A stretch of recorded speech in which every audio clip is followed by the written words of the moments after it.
ಸ್ವಲ್ಪ ಹೊತ್ತಿನ ದೇವರ ವಾಕ್ಯದ ಧ್ಯಾನಕ್ಕಾಗಿ ದೇವರ ವಾಕ್ಯದ ಒಂದು ಭಾಗವನ್ನು ಓದುವುದಕ್ಕೆ ಬಯಸುತ್ತೇನೆ. ഇന്നത്തെ വചന പഠനത്തിനായിട്ട് എഫേസ്യർക്ക് ലേഖനം 4-ാം അധ്യായം. ಈ ದಿನದ ವಾಕ್ಯ ಧ್ಯಾನಕ್ಕೋಸ್ಕರ ಎಫೆಸರಿಗೆ ಬರೆದ ಪತ್ರಿಕೆ 4ನೇ ಅಧ್ಯಾಯ അതിന്റെ 27-ാം വാക്യം. ಅದರ 27ನೇ ವಾಕ್ಯವನ್ನು ನಾವು ಧ್ಯಾನಿಸಿಕೊಳ್ಳೋಣ. എഫേസ്യർ 4:27. ಎಫೆಸರ್ 4:27. പിശാചിന് ഇടം കൊടുക്കരുത്.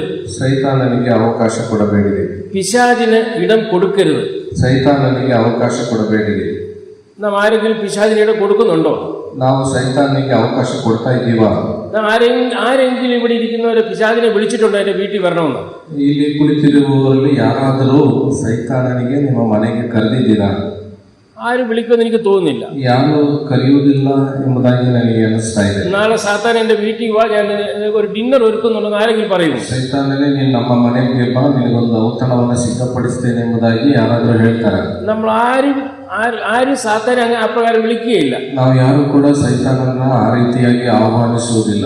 എന്താണ് ഇവിടെ അപ്പോസ്തലനായ പൗലോസ് ഇപ്രകാരം എഫെസ്യരുടെ വിശ്വാസികളോട് പറയുവാൻ കാരണം? ಈ ರೀತಿಯಾಗಿ ಅಪೊಸ್ತಲನಾದ ಪೌಲನು ಎಫೆಸದ ದೇವಜನರಿಗೆ ಹೇಳುವುದಕ್ಕೆ ಕಾರಣವೇನು? പിശാചിന് നിങ്ങൾ സ്ഥാനം കൊടുക്കരുത്. ಸೈತಾನನಿಗೆ ಅವಕಾಶ ಕೊಡಬೇಡ್ರಿ. പിശാചിന് നിങ്ങൾ സ്ഥലം കൊടുക്കരുത്. ಸೈತಾನನಿಗೆ ಸ್ಥಳ ಕೊಡಬೇಡ್ರಿ. പിശാചിന് നിങ്ങളുടെ സമയം കൊടുക്കരുത്. ಸೈತಾನನಿಗೆ ನಿಮ್ಮ ಸಮಯ ಕೊಡಬೇಡ್ರಿ. പിശാചിന് നിങ്ങളുടെ ആരോഗ്യം കൊടുക്കരുത്. ಸೈತಾನನಿಗೆ ನಿಮ್ಮ ಆರೋಗ್ಯವನ್ನು ಕೊಡಬೇಡ್ರಿ. അല്പം പോലും സമയവും സ്ഥലമോ ആരോഗ്യമോ പിശാചിന് നമ്മൾ കൊടുക്കുവാൻ പാടില്ല.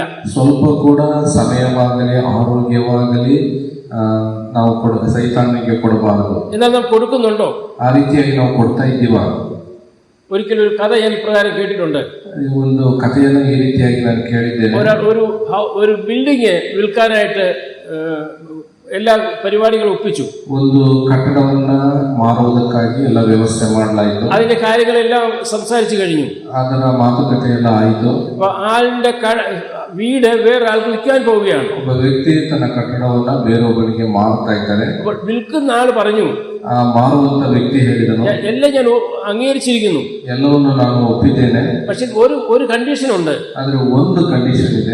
ഈ മുൻവശത്തെ ഭിത്തിയിൽ ഒരാണി എനിക്ക് തറയ്ക്കണം.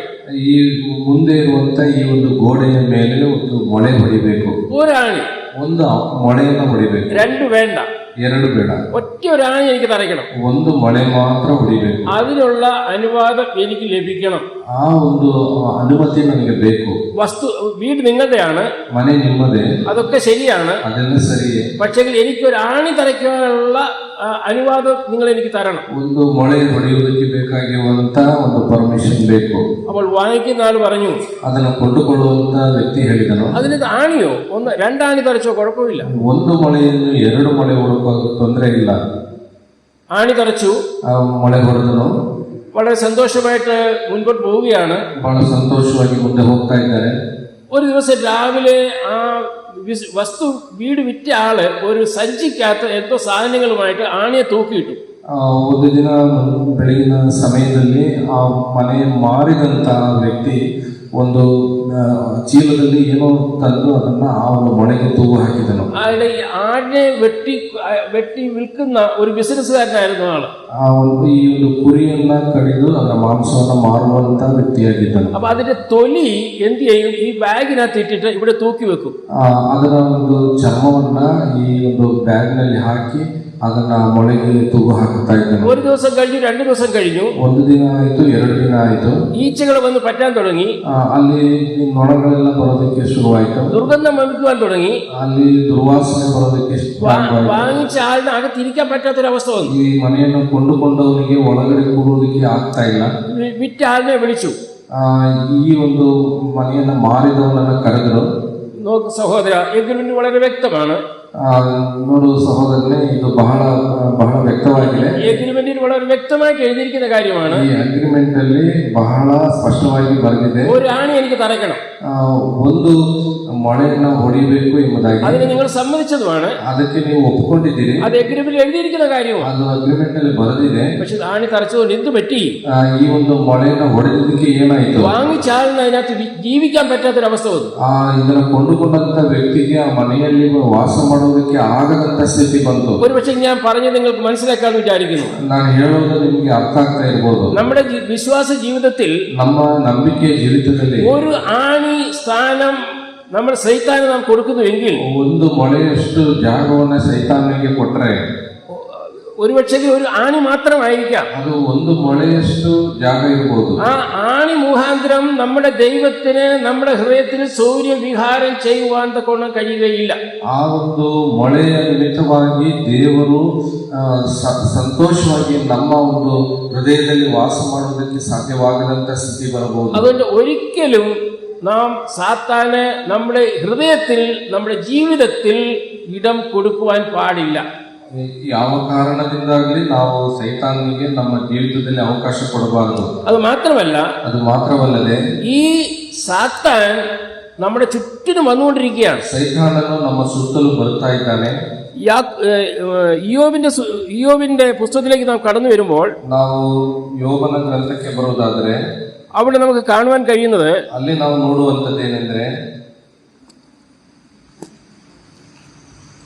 ഇയ്യോബ് 1-ാം അധ്യായം അതിന്റെ 7-ാം വാക്യം. ಯೋಬನ ಗ್ರಂಥ 1ನೇ ಅಧ್ಯಾಯ ಅದರ 7ನೇ ವಾಕ್ಯ.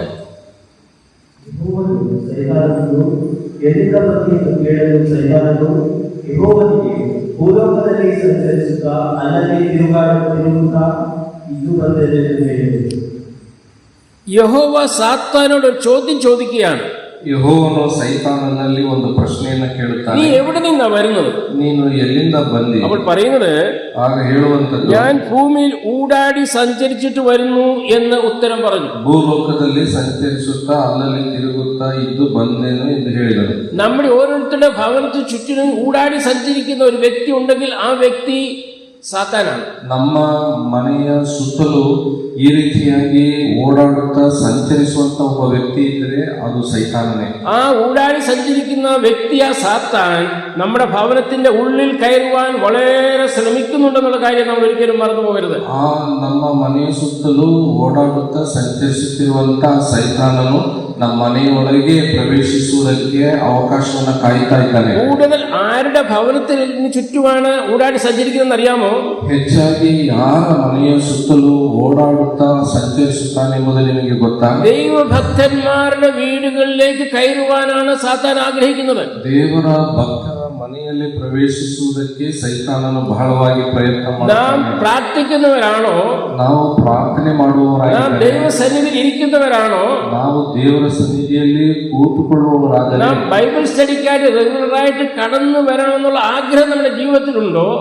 ದೇವರ ವಾಕ್ಯವನ್ನು ಕಲಿಯುವುದಕ್ಕಾಗಿ ನಾವು ಕ್ರಮವಾಗಿ ಬರುವಂತ ಆಸೆ ನಮಗಿದೆ. തീർച്ചയായിട്ടും നമ്മെ തടസ്സപ്പെടുത്തുവാൻ വേണ്ടി ഊടാടി സഞ്ചരിച്ചുകൊണ്ട് നമ്മുടെ ഭവനത്തിന് ചുറ്റുവാനും നടക്കുന്ന ഒരു വ്യക്തിയാണ് സാത്താൻ.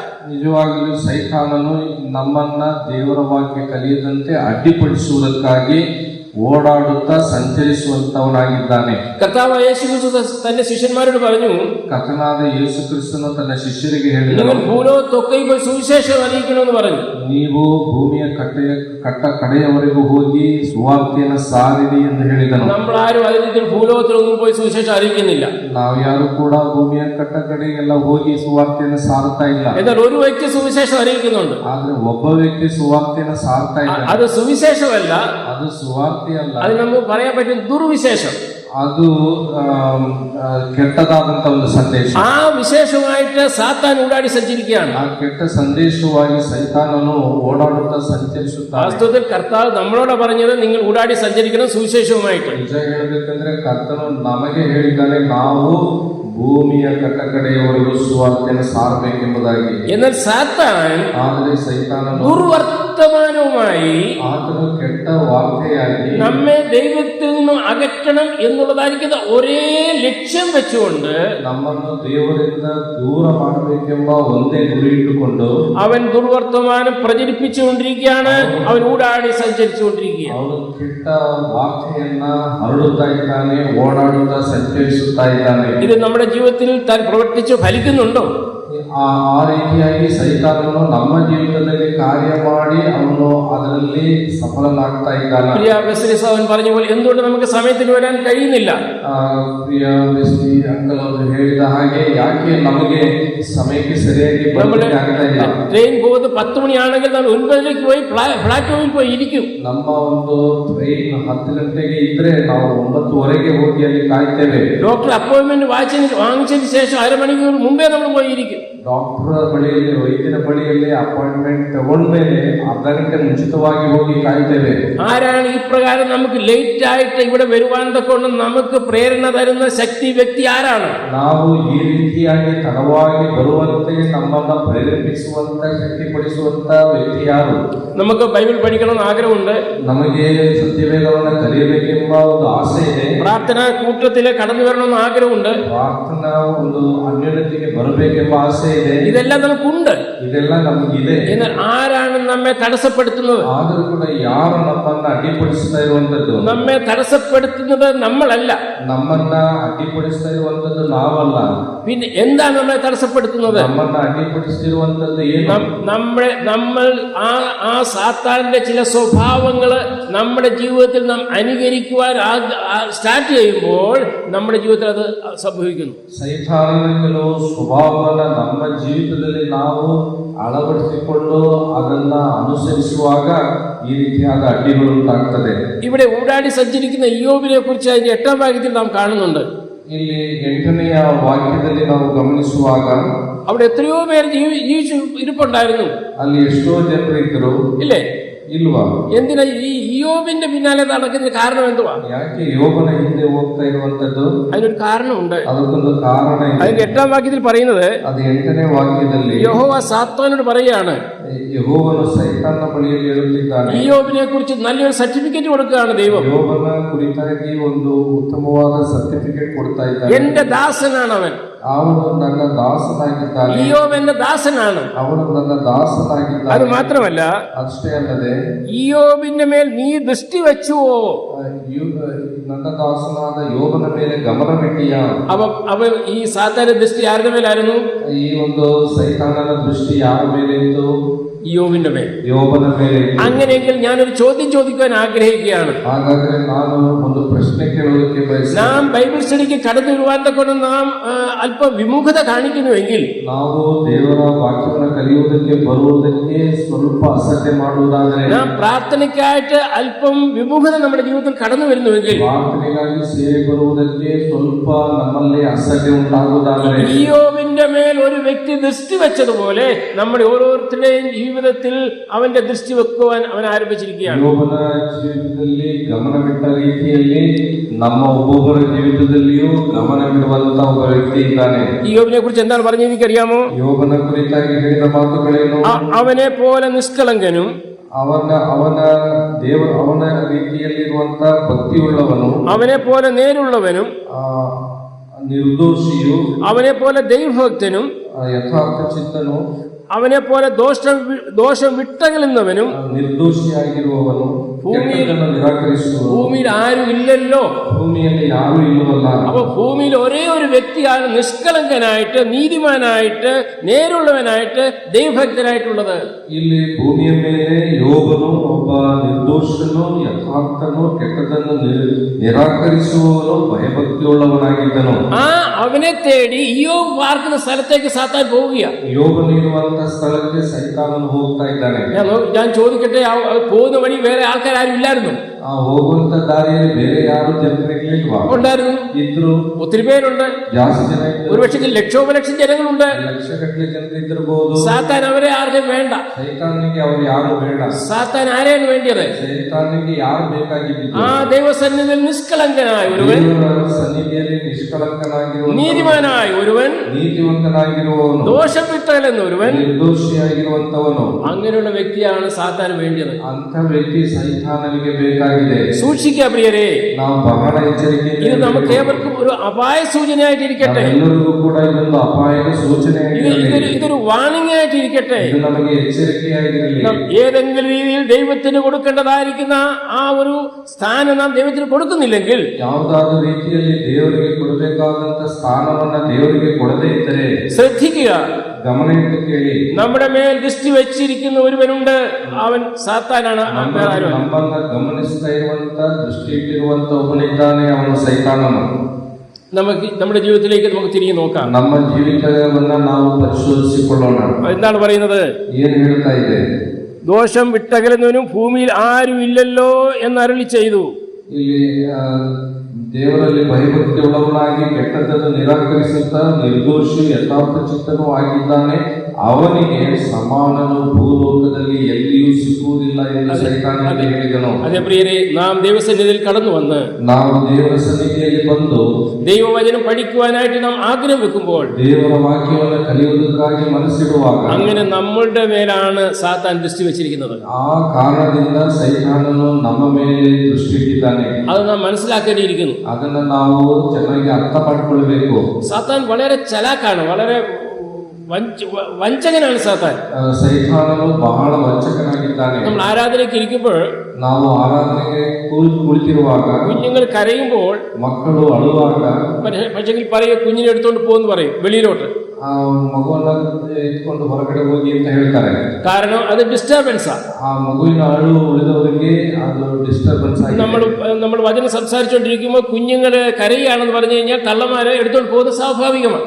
ವಾಕ್ಯ ಮಾತನಾಡ್ತಾ ಇರುವಂತ ಸಮಯದಲ್ಲಿ ಮಗು ಅಳ್ತಾ ಇದ್ರೆ ತಾಯಿ ಮಗುವಿನ ಎತ್ಕೊಂಡು ಹೊರಗಡೆ ಹೋಗ್ತಾರೆ. അത് സാത്താനും അറിയാം, ಅದು ಸೈತಾನನಿಗೂ ಗೊತ್ತು. അപ്പൊ വേറൊരു ചലാക്കി എന്താന്ന് ചോദിച്ചു കഴിഞ്ഞാൽ, ಅದರಲ್ಲಿರುವಂತ ಒಂದು ವಂಚನೆ ಏನಂದ್ರೆ, ഇത് സാത്താൻ അറിഞ്ഞുകൊണ്ട് ಇದು ಸೈತಾನ ತಿಳ್ಕೊಂಡು ചില കുഞ്ഞുങ്ങളെ ആരാധനയ്ക്ക് കൊണ്ടുവരും. അവർ ചിരിക്കുന്ന കുഞ്ഞുങ്ങൾ. ಕೆಲವು ಮಕ್ಕಳನ್ನ ಕರ್ಕೊಂಡು ಬರ್ತಾರೆ, ಅವರು ನಗುವಂತ ಮಕ್ಕಳಾಗಿ. കരയുന്ന കുഞ്ഞുങ്ങളെ നോക്കിക്കൊണ്ട് നമ്മുടെ ശ്രദ്ധ മാറിയില്ലെങ്കിൽ തന്നെയും, ಅಳುವಂತ ಮಗುವನ್ನ ನೋಡಿ ನಮ್ಮ ಗಮನ ಅಲ್ಲಿಗೆ ಹೋಗದೇ ಇದ್ದರೂ ಕೂಡ, ഒരു ചിരിക്കുന്ന കുഞ്ഞിനെ കണ്ടു കഴിഞ്ഞാൽ, ಒಂದು ನಗುವಂತ ಮಗುವನ್ನ ನೋಡಿದ ಕೂಡಲೇ, നമ്മൾ ആരാധന സമയത്ത് നമ്മൾ പാട്ടുമ്പോൾ ഒരു കുഞ്ഞിങ്ങനെ പാടിക്കൊണ്ടിരിക്കുകയാണ്. ನಾವು ಆರಾಧಿಸುವಂತ ಸಮಯದಲ್ಲಿ ನಾವು ಹಾಡನ್ನು ಹಾಡುತ್ತಿರುವಾಗ ಒಂದು ಮಗು ನಗ್ತಾ ಆಡ್ತಾ ಇದೆ. സഭയിലെ മൂപ്പന്മാർ ആരെങ്കിലും പറഞ്ഞിട്ടുണ്ടോ, ഈ ആരുടെ കുഞ്ഞാണ് ഈ കുഞ്ഞിനെ വെളിയിൽ കൊണ്ട് പറഞ്ഞിട്ടുണ്ടോ? ಆ ಮಗುವನ್ನ ಯಾವುದೇ ಸಭೆಯ ಹಿರಿಯರು ಹೊರಗೆ ಕರ್ಕೊಂಡು ಹೋಗಿ ಅಂತ ಹೇಳಿದ್ದನ್ನು ನೀವು ನೋಡಿದ್ದೀರಾ? പറഞ്ഞിട്ടില്ല. ನೋಡಿಲ್ಲ. പക്ഷേ ആ കുഞ്ഞു നമ്മുടെ ശ്രദ്ധ മാറിപ്പോവാ. ಆದ್ರೆ ಆ ಮಗುವಿನಿಂದ ನಮ್ಮ ಒಂದು ಗಮನ ಬದಲಾಗ್ತಾ ಇದೆ. സാത്താൻ എത്ര വഞ്ചകനാണെന്ന് അറിയാമോ? ಸೈತಾನನು ಎಷ್ಟು ವಂಚಕನು ಗೊತ್ತಾ? സാത്താൻ വെളിച്ച ദൂതന്റെ വേഷം ധരിക്കുന്നവനാ. ಸೈತಾನನು ದೇವದೂತನಂತೆ, ಬೆಳಕಿನ ದೂತನಂತೆ ശ്രദ്ധിക്കുക, സാത്താൻ വെളിച്ച ദൂതന്റെ വേഷം ധരിച്ചുകൊണ്ട് നമ്മുടെ മധ്യത്തിലേക്ക് കടന്നു വരും. ಸೈತಾನನು ಬೆಳಕಿನ ದೂತ, ಪ್ರಕಾಶಿಸುವ ದೂತನಂತೆ ಅವನು ನಮ್ಮ ಮಧ್ಯದಲ್ಲಿ ಕಾಣಿಸಿಕೊಳ್ತಾನೆ. ഈ സാത്താൻ ഊടാടി സഞ്ചരിക്കുന്നത് ಈ ಸೈತಾನನು ಓಡಾಡಿ ಸಂಚರಿಸುವಂತದ್ದು ടൂറിസ്റ്റ് ആയിട്ടൊന്നും അല്ല വന്നിരിക്കുന്നത്. ಅವನೊಬ್ಬ ಟೂರಿಸ್ಟ್ ಆಗಿ, ಪ್ರವಾಸಿಯಾಗಿ ಬಂದಿಲ್ಲ. നമ്മെ തെറ്റിക്കുവാൻ, ನಮ್ಮನ್ನು ತಪ್ಪಿಸುವುದಕ್ಕಾಗಿ, നമ്മെ വീഴിക്കുവാൻ, ನಮ್ಮನ್ನು ಬೀಳಿಸುವುದಕ್ಕಾಗಿ, നമ്മുടെ വിശ്വാസത്തിൽ നിന്ന് നമ്മെ താഴെയിടുവാൻ, ನಮ್ಮನ್ನ ನಂಬಿಕೆಯಿಂದ ಬೀಳಿಸುವುದಕ್ಕಾಗಿ. അതുകൊണ്ടാണ് സാത്താൻ ഊടാടി സഞ്ചരിക്കുന്നത്. ಈ ಕಾರಣದಿಂದ ಸೈತಾನನು ನಮ್ಮ ಮಧ್ಯದಲ್ಲಿ ಓಡಾಡಿ ಸಂಚರಿಸುತ್ತಾನೆ. ഊടാടി സഞ്ചരിക്കുന്ന സാത്താന്, ಅವನು ತಿರುಗಾಡುತ್ತಾ ಸಂಚರಿಸುವಂತ ಸೈತಾನನು, അവൻ അല്പം പോലും വിശ്രമിക്കുന്നില്ല. ಅವನು ವಿಶ್ರಾಂತಿ ತೆಗೆದುಕೊಳ್ಳುವುದಿಲ್ಲ. നമ്മളൊരു 6 മണിക്കൂർ സുവിശേഷം പറഞ്ഞതിന് ശേഷം അല്പസമയം വിശ്രമിക്കും. ಒಂದು 6 ಗಂಟೆ ಸುವಾರ್ತೆ ಹೇಳಿದ ಮೇಲೆ ನಾವು ಸ್ವಲ್ಪ ಹೊತ್ತು ವಿಶ್ರಾಂತಿ എന്നാലും ತೆಗೆದುಕೊಳ್ಳುತ್ತೇವೆ. ഊടാടി സഞ്ചരിച്ചുകൊണ്ടിരിക്കുക. ಅವನು ತಿರುಗಾಡುತ್ತಾ ಸಂಚರಿಸುತ್ತಾನೆ. അത് up and down, up and down ഇംഗ്ലീഷിലൊക്കെ പറഞ്ഞിരിക്കുന്നത് വളരെ രസകരമായ രീതിയിലാണ് അത് കൊടുത്തിരിക്കുന്നത്. ಇಂಗ್ಲಿಷ್ ನಲ್ಲಿ ಅಪ್ ಅಂಡ್ ಡೌನ್ ಎಂಬುದಾಗಿ ಬರೆಯಲ್ಪಟ್ಟಿದೆ. അതുകൊണ്ട് എന്താണ് പറഞ്ഞിരിക്കുന്നത്? ಇಲ್ಲಿ ಏನು ಹೇಳಿದೆ? 1 പത്രോസ് 5-ാം അധ്യായത്തിലേക്ക് നാം കടന്നു വരുമ്പോൾ, 1 ಪೇತ್ರ 5ನೇ ಅಧ್ಯಾಯಕ್ಕೆ ನಾವು ಬರುವಾಗ, 1 പത്രോസ് 5-ാം അധ്യായത്തിന്റെ 8-ാം വാക്യം, ಅದರ 8ನೇ ವಾಕ್ಯದಲ್ಲಿ, ಎಚ್ಚರವಾಗಿ ನಿಮ್ಮ ವಿರೋಧಿಯಾಗಿರುವ ಸೈತಾನನು ರಚಿಸುವ ಸಿಂಹದೋಪಾದಿಯಲ್ಲಿ ಯಾರನ್ನು ಬಗೆಯನ್ನು ಹುಡುಕುತ್ತಾ ತಿರುಗುತ್ತಾನೆ. നിർബലരായിരിപ്പീൻ. ಸ್ವಸ್ಥಚಿತ್ತರಾಗಿರಿ, ഉണർന്നിരിപ്പീൻ. ಎಚ್ಚರವಾಗಿರಿ. എന്തുകൊണ്ടാണ് ഉണർന്നിരിക്കേണ്ടത്? ಯಾಕೆ ಎಚ್ಚರವಾಗಿರಬೇಕು? നിങ്ങളുടെ പ്രതിയോഗിയായ പിശാച് ನಿಮ್ಮ ವಿರೋಧಿಯಾಗಿರುವ ಸೈತಾನನು അലറുന്ന സിംഹം എന്ന പോലെ ಗರ್ಜಿಸುವ ಸಿಂಹದೋಪಾದಿಯಲ್ಲಿ ആരെ വിഴുങ്ങേണ്ടുവെന്ന്. ಯಾರನ್ನು ನುಂಗಲಿ ಎಂದು, വിഴുങ്ങേണ്ടു എന്ന് പറഞ്ഞ എന്തിനാ? ನುಂಗಲಿ ಎಂದು. ഏതെങ്കിലും സിംഹം വിഴുങ്ങുന്നത് നിങ്ങൾ കണ്ടിട്ടുണ്ടോ? ಯಾವುದಾದ್ರೂ ಸಿಂಹ ನುಂಗುವುದನ್ನು ನೀವು ನೋಡಿದ್ದೀರಾ? ഒരു സിംഹത്തിന് മുൻപിൽ ഒരു ചെറിയ ആട്ടിൻകുട്ടിയെ ഇട്ട് കഴിഞ്ഞാൽ ಒಂದು ಸಿಂಹದ ಮುಂದೆ ಒಂದು ಕುರಿಮರಿಯನ್ನು ಹಾಕಿದರೆ ഏതെങ്കിലും സിംഹം ആ ആട്ടിൻകുട്ടിയെ വിഴുങ്ങോ? ಆ ಒಂದು ಕುರಿಮರಿಯನ್ನು ನುಂಗುತ್ತದ?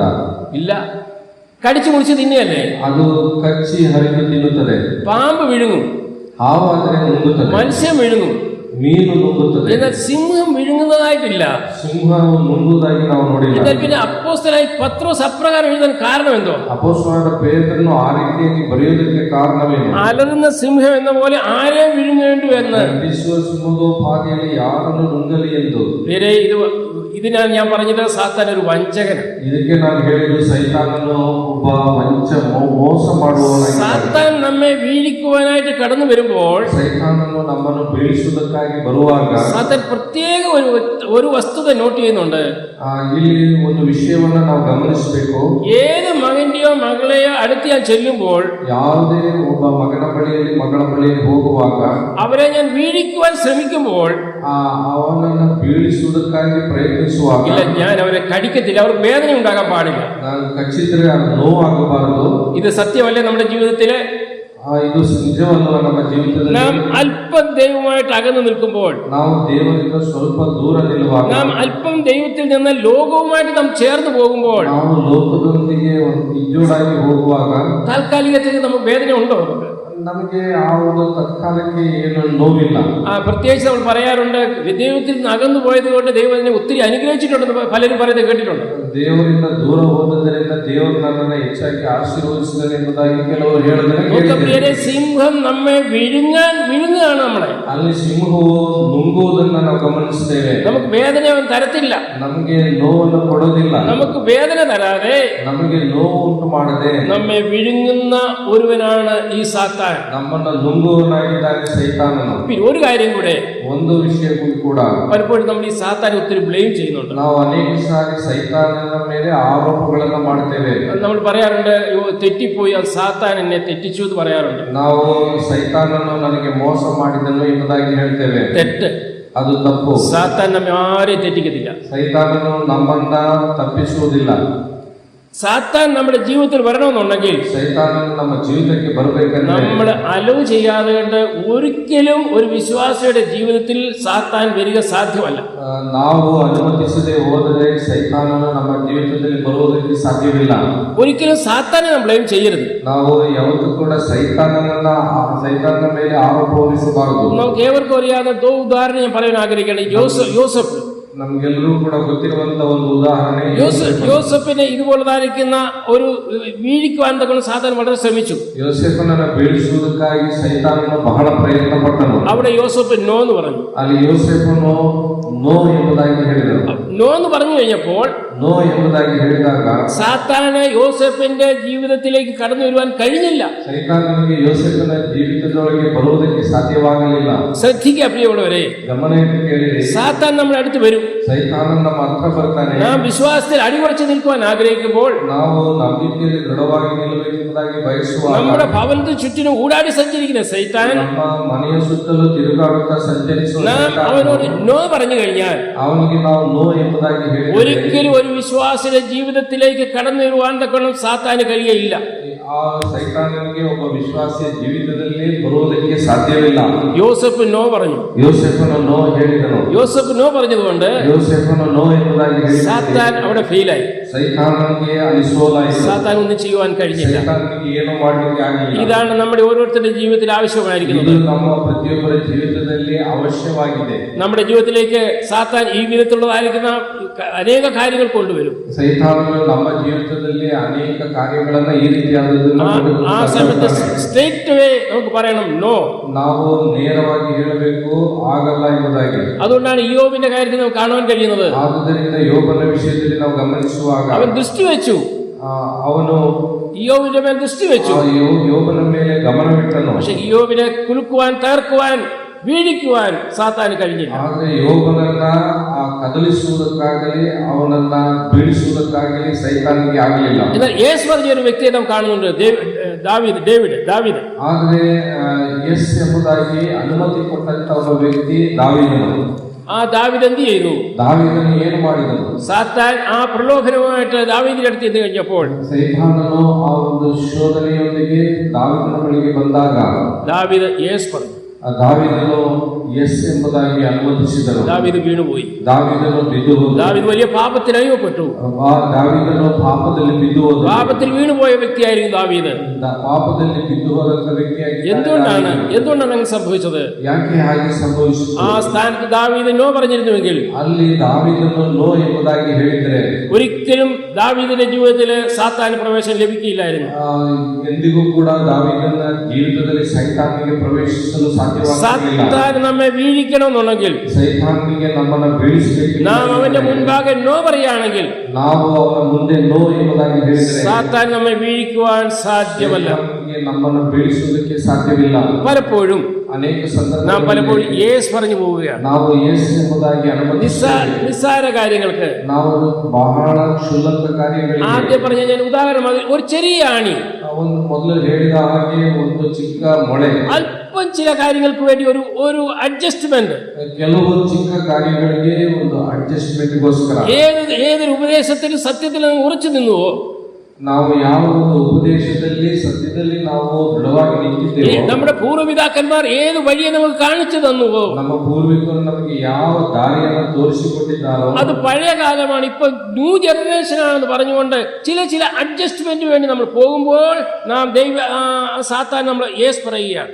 ನಾವು ಅವೆಲ್ಲ ಹಳೆಯ ಕಾಲದ ವಿಷಯಗಳು, ಈಗ ನ್ಯೂ ಜನರೇಷನ್ ಎಂಬುದಾಗಿ ಸ್ವಲ್ಪ ನಾವು ಬದಲಾವಣೆ ಮಾಡಿಕೊಂಡು ಹೋಗುವಾಗ ನಾವು ಸೈತಾನಿಗೆ ಅನುಮತಿ ಕೊಡುವವರಾಗಿದ್ದೇವೆ. നമുക്ക് ഈ സാത്താന്റെ ഏത് പ്രലോഭനം വന്നാലും നോ പറഞ്ഞുകൊണ്ട് നമുക്ക് നമ്മുടെ ക്രിസ്ത്യ ജീവിതത്തെ മുൻപോട്ട് നയിക്കണം ആവശ്യമാണ്. ನಮ್ಮ ಒಂದು ಜೀವಿತದಲ್ಲಿ ಸೈತಾನನ ಯಾವುದೇ ಶೋಧನೆ ಬಂದರೂ ಕೂಡ ನಾವು ನೋ ಎಂಬುದಾಗಿ ಹೇಳಿ ನಾವು ಮುಂದೆ ಹೋಗಬೇಕು. എന്തിനാണ് ഈ സാത്താൻ വരുന്നത്? ಈ ಸೈತಾನನು ಯಾವ ಉದ್ದೇಶದಿಂದ ಬರ್ತಾನೆ? യോഹന്നാന്റെ സുവിശേഷം ಯೋಹನ್ನ ಸುವಾರ್ತೆ അതിന്റെ 10-ാം അധ്യായം 10ನೇ ಅಧ್ಯಾಯ അതിന്റെ 10-ാം വാക്യം. 10ನೇ ವಾಕ್ಯ. യോഹന്നാന്റെ സുവിശേഷം ಯೋಹನ್ನ ಸುವಾರ್ತೆ അതിന്റെ 10-ാം അധ്യായം 10ನೇ ಅಧ್ಯಾಯ 10ನೇ ವಾಕ್ಯ. അതിന്റെ 10-ാം വാക്യം. 10ನೇ ವಾಕ್ಯ. ರದ್ದು ಮಾಡುವುದಕ್ಕೂ ಕೊಯ್ಯುವುದಕ್ಕೂ ಹಾಳು ಮಾಡುವುದಕ್ಕೂ ಬರುತ್ತಾರೆ ಹೊರತು ಮತ್ತಾವುದಕ್ಕೂ ಬರುವುದಿಲ್ಲ. ನಾನಾದರೂ ಅವುಗಳಿಗೆ ಜೀವವನ್ನು ಲಭ್ಯವಿಸಲು, ಅದು ಸಮೃದ್ಧಿಯಾಗಿ ಲಭ್ಯವಿಸಲು ಬರುತ್ತದೆ. സാത്താൻ എന്തിനാണ് വരുന്നത്? ಸೈತಾನನು ಯಾವ ಉದ್ದೇಶದಿಂದ ಬರ್ತಾನೆ? ഇത് കള്ളപ്രവാചകന്മാരുടെ കാര്യമാണ് പറയുന്നത് ഇവിടെ.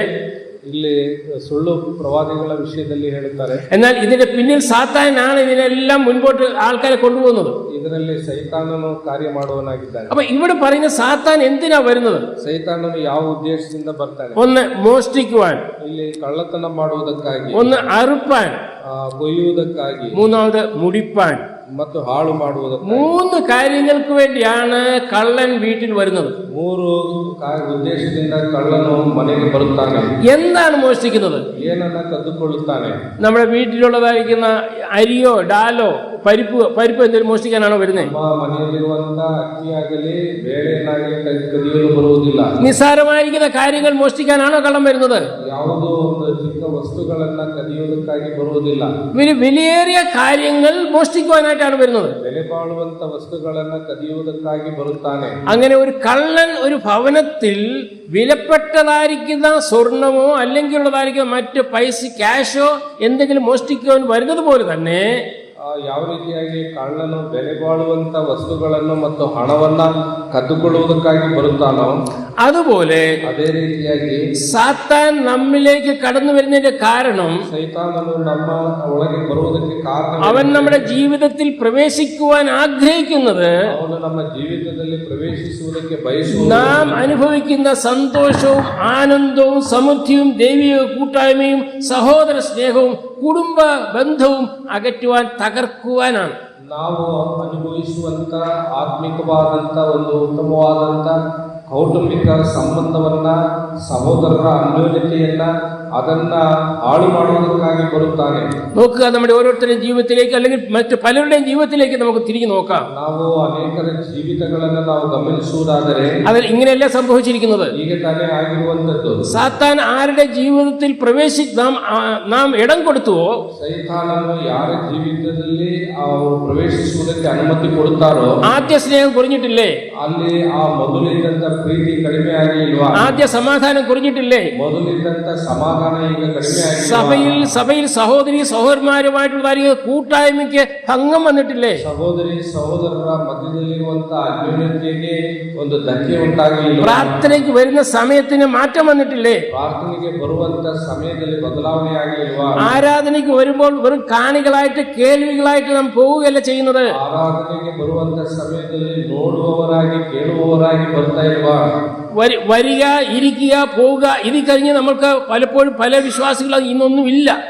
ಬರ್ತಾನೆ, ಕೂತ್ಕೊಳ್ತಾನೆ, ಹೋಗ್ತಾನೆ, ವಿಶ್ವಾಸಗಳೊಂದಿಗೆ ಯಾವ ಅನ್ಯೋನ್ಯತೆ ಇಲ್ಲ. അങ്ങനെ ഇതാ ഈ രീതിയിലുള്ള ഇഞ്ചക്ഷനാണ് സാത്താൻ നമ്മളിൽ തരുവാൻ തക്കണം ആഗ്രഹിക്കുന്നത്. ಈ ರೀತಿಯಾಗಿರುವಂತಹ ಇಂಜೆಕ್ಷನ್ ಅನ್ನ ಸೈತಾನನು ನಮಗೆ ಕೊಡುತ್ತಾನೆ. നമ്മിൽ നിന്നും സമാധാനത്തെ കെടുത്തണം. ನಮ್ಮಲ್ಲಿರುವಂತಹ ಸಮಾಧಾನವನ್ನು ಹಾಳು ಮಾಡಬೇಕು. ഞാൻ ചോദിക്കുകയാണ്, ഈ ഇവിടെയുള്ള കുടുംബങ്ങളിൽ പലരുടെയും കുടുംബത്തിൽ അസമാധാനം വരുത്തുവാൻ കാരണം സൈത്താന് നമ്മുടെ ഹൃദയത്തിൽ ವಾಸಸ್ಥಾನ ಕೊಡ್ತಿಟ್ಟುണ്ടെന്നുള്ളതാണ്. ಅನೇಕರ ಕುಟುಂಬಗಳು ಹಾಳಾಗುವುದಕ್ಕೆ ಕಾರಣವೇನೆಂದರೆ ಅಲ್ಲಿ ಸೈತಾನನಿಗೆ ಅನುಮತಿ ಕೊಟ್ಟಿರುವುದರಿಂದ നമുക്ക് സന്തോഷം കുറഞ്ഞു പോയി, ನಮಗೆ ಸಂತೋಷ ಕಡಿಮೆಯಾಗಿದೆ, നമുക്ക് നമ്മുടെ ജീവിതത്തിൽ ആനന്ദം ഇല്ലാതായി പോയി, ನಮ್ಮ ಜೀವಿತದಲ್ಲಿ ಆ ಹರ್ಷ ಆನಂದ ಇಲ್ಲದಂತಾಗಿದೆ, നമ്മുടെ ജീവിതത്തിൽ പ്രാർത്ഥന കുറഞ്ഞു പോയി, ನಮ್ಮ ಜೀವಿತದಲ್ಲಿ ಪ್ರಾರ್ಥನೆ ಕಡಿಮೆಯಾಗಿದೆ, നമ്മുടെ ജീവിതത്തിൽ സ്തോത്രവും സ്തുതിയും ഇല്ലാതായി പോയി, ಜೀವಿತದಲ್ಲಿ ಸ್ತೋತ್ರ ಸ್ತುತಿ ಇಲ್ಲದಂತಾಗಿದೆ. ഒരു പക്ഷേ ഇതെല്ലാം ഉണ്ടായിരിക്കാം, പക്ഷേ ഒരു ആചാരം എന്നുള്ള രീതിയിലാണ് പലപ്പോഴും നമ്മുടെ ജീവിതത്തിൽ ഉണ്ടായിക്കൊണ്ടിരിക്കുന്നത്. ಇವೆಲ್ಲವೂ ಇದ್ದರೂ ಕೂಡ ಅವೆಲ್ಲವೂ ರೂಢಿಯಾಗಿ ನಡೆಯುವಂತದ್ದಾಗಿದೆ. ഇതാണ് സാത്താൻ ഇവിടെ നമ്മുടെ ജീവിതത്തിൽ സാത്താൻ ഇടം കൊടുത്തു കഴിയുമ്പോൾ ഈ വിധത്തിലുള്ളതായിരിക്കുന്ന മാറ്റങ്ങൾ നമ്മുടെ ജീവിതത്തിൽ കടന്നു വരുന്നു. ಸೈತಾನನಿಗೆ ಅವಕಾಶ ಕೊಟ್ಟರೆ ಈ ರೀತಿಯಾದಂತ ಒಂದು ಕೆಟ್ಟ ಪರಿಣಾಮಗಳು ನಮ್ಮ ಜೀವಿತದಲ್ಲಿ ಉಂಟಾಗ್ತದೆ. ഒരു ഞായറാഴ്ച നമ്മൾ കടന്നു വരാൻ സാധിച്ചില്ല എങ്കിൽ ಒಂದು ಭಾನುವಾರ ನಾವು ಆರಾಧನೆಗೆ ಬರಲು ಸಾಧ್ಯವಾಗದೇ ಇದ್ದರೆ അടുത്ത ഞായറാഴ്ച തീർച്ചയായിട്ടും എന്തെങ്കിലും പ്രശ്നം നമ്മുടെ ജീവിതത്തിൽ ഉണ്ടാവും. ಮುಂದಿನ ಒಂದು ಭಾನುವಾರ ನಿಜವಾಗಿ ಏನಾದರೂ ಒಂದು ಸಮಸ್ಯೆ ನಮ್ಮ ಕುಟುಂಬದಲ್ಲಿ ಉಂಟಾಗ್ತದೆ. ഇതൊക്കെയും സാത്താൻ നമ്മിൽ പ്രവർത്തിക്കുന്നതാണ്. ಇವೆಲ್ಲವೂ ಕೂಡ ಸೈತಾನನು ಮಾಡುವಂತ ಕಾರ್ಯ. ഞാൻ പറഞ്ഞല്ലോ, സാത്താൻ ഒരിക്കലും നമ്മുടെ അനുമതി ഇല്ലാതെ നമ്മുടെ ഹൃദയത്തിലേക്ക് വരുവാൻ സാധ്യമല്ല. ನಾನು ಹೇಳಿದ್ನಲ್ಲ, ಸೈತಾನನಿಗೆ ನಮ್ಮ ಒಂದು ಅನುಮತಿ ಇಲ್ಲದೆ ನಮ್ಮ ಹೃದಯಕ್ಕೆ ಬರಲು ಸಾಧ್ಯವಿಲ್ಲ. നാം അനുമതി കൊടുക്കുന്നതാണ്. ನಾವು ಅನುಮತಿ ಕೊಡುವವರಾಗಿದ್ದೇವೆ. അതുപോലെ തന്നെ സഭയിലാണെങ്കിൽ തന്നെയും ചില ചിന്ന ഭിന്നമായിരിക്കുന്ന രീതിയിൽ കൂടി പോകാൻ കാരണം എന്താണ്? ಈ ಒಂದು ಸಮಯದಲ್ಲಿ ಕೂಡ ಒಂದು ರೀತಿಯಲ್ಲಿ ಭಿನ್ನತೆ ಐಕ್ಯತೆ ಇಲ್ಲದಿರುವಂತ ಸ್ಥಿತಿಗೆ ಕಾರಣವೇನು? സാത്താനാണ്. ಸೈತಾನನೇ. ഒരു കുഴപ്പമില്ലാതെ വളരെ സന്തോഷമായി പോകുന്ന സഭ, ಯಾವುದೇ ತೊಂದರೆ ಇಲ್ಲದೆ ಸಂತೋಷವಾಗಿ ಹೋಗ್ತಾ ಇದ್ದಂತ ಸಭೆ, ആരാധന വളരെ ഭംഗിയായിട്ട് നടക്കുന്നു, ಆರಾಧನೆ ಬಹಳ ಚಂದವಾಗಿ ನಡೀತಾ ಇದೆ, എല്ലാവർക്കും കൂട്ടം കണ്ടുകൊണ്ട് വളരെ ദൈവത്തെ സ്തുതിക്കുന്നു. ಎಲ್ಲರೂ ಒಟ್ಟಾಗಿ ಸೇರಿ ದೇವರನ್ನ ಸ್ತುತಿಸ್ತಾ ಇದ್ದಾರೆ. ഇത് കണ്ടുകൊണ്ട് അസൂയപ്പെടുന്ന വ്യക്തി സാത്താൻ എന്ത് ചെയ്യുന്ന അറിയാമോ? ಇದನ್ನ ನೋಡಿ ಹೊಟ್ಟೆಕಿಚ್ಚು ಕೊಡುವಂತ ಸೈತಾನನು ಏನ್ ಮಾಡ್ತಾನೆ ಗೊತ್ತಾ? രണ്ട് സഹോദരന്മാരുടെ അടുത്ത് അവരുടെ വീട്ടിലേക്ക് പോകും. ಎರಡು ಸಹೋದರರ ಮನೆಗೆ ಹೋಗುತ್ತಾನೆ. ഒരു പക്ഷേ ഒരു സഹോദരന്റെ പേര് മത്തായി എന്നായിരിക്കാം. ಒಬ್ಬ ಸಹೋದರನ ಹೆಸರು ಮತ್ತಾಯಿ ಅಂತ ಇರ್ಬೋದು. മത്തായിയുടെ വീട്ടിൽ പോകും. ಮತ್ತಾಯಿ ಮನೆಗೆ ಹೋಗ್ತಾನೆ. ആരാ പോകുന്നേ? ಯಾರು ಹೋಗ್ತಾನೆ? സൈത്താൻ പോകും. ಸೈತಾನನು ಹೋಗ್ತಾನೆ. നാളെ ഒരു മീറ്റിംഗ് ഉണ്ട്, ನಾಳೆ ಒಂದು ಮೀಟಿಂಗ್ ಇದೆ, നിങ്ങളൊന്നും എഗ്രി ചെയ്യരുത് കേട്ടോ. ಯಾವುದಕ್ಕೂ ಒಪ್ಪಬಾರ್ದು, ಆಯ್ತಾ? ശരി. ಆಯ್ತು.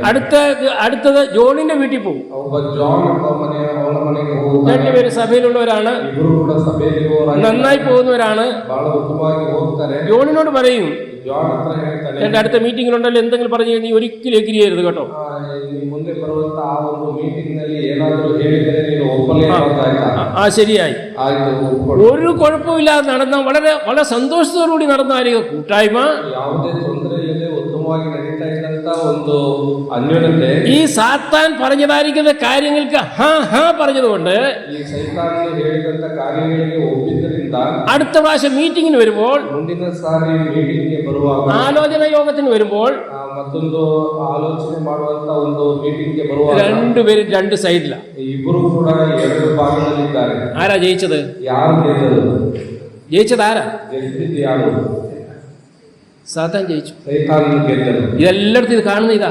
ಎಲ್ಲಾ ಕಡೆಯಿಂದ ನಾವು ಕಾಣುತ್ತೇವೆ. ഇത് കുടുംബത്തിലുണ്ട്, ಇದು ಕುಟುಂಬದಲ್ಲಿ ಇದೆ, സഭയിലുണ്ട്, ಇದು ಸಭೆಯಲ್ಲಿ ಇದೆ, സമൂഹത്തിലുണ്ട്. ಇದು ಸಮೂಹದಲ್ಲಿ ഇത് നടന്നുകൊണ്ടിരിക്കുന്ന ഒരു കാര്യമാണ്. ಇದು ನಡೀತಾ ಇರುವಂತ. ഞാൻ പറയട്ടെ പ്രിയരെ, ನಾನು ಹೇಳ್ತೇನೆ, സാത്താൻ ഊടാടി സഞ്ചരിച്ചു കൊണ്ടിരിക്കുന്നത് ആരുടെ അടുത്താണെന്നറിയാമോ? ಸೈತಾನನು ತಿರುಗಾಡುತ್ತಾ ಸಂಚರಿಸುತ್ತಿರುವಂತದ್ದು ಯಾರ ಮೇಲೆ? നാം ഒരു തീരുമാനം എടുക്കുമ്പോൾ, ನಾವೊಂದು ತೀರ್ಮಾನ ತೆಗೆದುಕೊಳ್ಳುವಾಗ, നാം സന്തോഷമായിട്ട് ഒരു ആരാധനാ കൂട്ടമായിട്ട് മുൻപോട്ട് പോകുമ്പോൾ, ನಾವು ಸಂತೋಷವಾಗಿ ಆರಾಧನೆಯಲ್ಲಿ ಅನ್ಯೋನ್ಯತೆಯಲ್ಲಿ ಮುಂದೆ ಹೋಗುವಾಗ, ഈ വിധത്തിൽ സാത്താന്റെ ആ വിഷയങ്ങൾക്ക് നാം പ്രാധാന്യം കൊടുത്തു കഴിയുമ്പോൾ, ನಾವು ಈ ರೀತಿಯಾಗಿ ಸೈತಾನನ ಒಂದು ಕಾರ್ಯಗಳಿಗೆ ಪ್ರಾಧಾನ್ಯತೆ ಕೊಡುವಾಗ, ഈ വിധത്തിൽ സാത്താൻ പ്രവർത്തിക്കും. ಈ ರೀತಿಯಾಗಿ ಸೈತಾನನು ಕಾರ್ಯ ಮಾಡುತ್ತಾನೆ. അതേസമയം അവിടുത്തെ മാത്തായും ജോണും പറഞ്ഞിരുന്നുവെങ്കിൽ, ಅದೇ ಸಮಯದಲ್ಲಿ ಆ ಮತ್ತಾಯನು ಜಾನ್ ಹೇಳಿದ್ರೆ, നീ പറയണ്ട, ഞങ്ങൾ സഹോദരന്മാർ ഒന്നിച്ച് തീരുമാനിക്കും.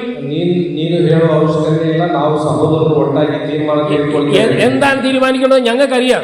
ಏನು ತೀರ್ಮಾನ ತೆಗೆದುಕೊಳ್ಬೇಕೆಂಬುದು ನಮಗೆ ಗೊತ್ತಿದೆ. ഇത് ഒരാളായിട്ട് തീരുമാനിക്കേണ്ടതല്ല, ಇದು ಒಬ್ಬರೇ ತೆಗೆದುಕೊಳ್ಬೇಕಾದ, ഞങ്ങൾ എല്ലാവരും തീരുമാനിക്കേണ്ടതാണ്. ನಾವೆಲ್ಲರೂ ಒಟ್ಟಾಗಿ.